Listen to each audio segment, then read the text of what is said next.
যোৱা ৩ জুলাই তাৰিখৰ পৰা আজি ২৮ জুলাই তাৰিখলৈ মুঠ ২৫ দিনীয়া নাট কৰ্মশালা অন্তত আজি শিশু নাট সমাৰোহৰ অনুষ্ঠিত কৰা হৈছে। ইয়াত ৩খন নাটকৰ প্ৰযোজনা কৰা হৈছে। নাটকেইখন হ'ল উদ্ধৱ ৰাভাৰ দ্বাৰা পৰিচালিত নাচ চাবৰা মানে সৰু মাছ, আৰু দ্বিতীয়খন নাটক হ'ল খৰেঙা, পৰিচালনা কৰিছে চামিলি ৰাভা, আৰু তৃতীয়খন নাটক হ'ল ধনঞ্জয় বৰাৰ দ্বাৰা পৰিচালিত নাটকখনৰ নাম হ'ল কাইথাক কালা। ইয়াত মুঠ ছাত্ৰ ছাত্ৰী অংশগ্ৰহণ কৰিছিলে 65, তাৰে ভিতৰত 52 কলা কুশলীয়ে যোগদান কৰিছে নাটকৰ বাবে।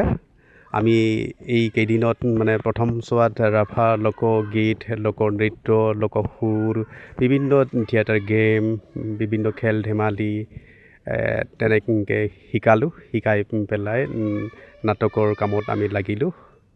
আমাৰ যিটো এই শীতকালৰ যিটো তেওঁলোকৰ ফেষ্টিভেল পাতে তাতে আন্তঃৰাষ্ট্ৰীয় তাতে আহি থাকোঁ।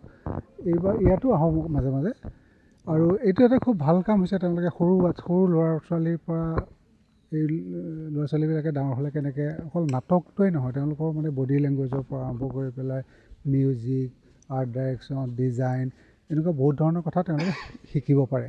আৰু এইটো পৰিৱেশতে যদি শিকে, তেনেকুৱা আজিকালি মানে অকল যে মেইন ষ্ট্ৰীমত পঢ়া শুনা কৰিব সেইটোকুৱা কথা নহয়, বিভিন্ন ধৰণৰ পঢ়া শুনা বা আগুৱাই যাব পৰা মানে সুবিধা হৈছে আৰু যাব লাগে আচলতে। গতিকে আৰু এই পৰিৱেশটো বৰ ধুনীয়া। এনেকুৱা পৰিৱেশ চাগে অসমত আছে নাই নাজানো। আৰু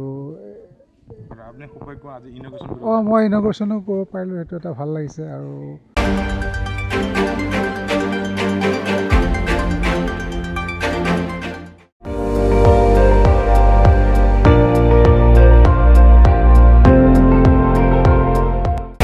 আপুনি চাই আছে ND24, সৰ্বশ্ৰেষ্ঠ নহয় সৰ্বোত্তমৰ দৌৰত।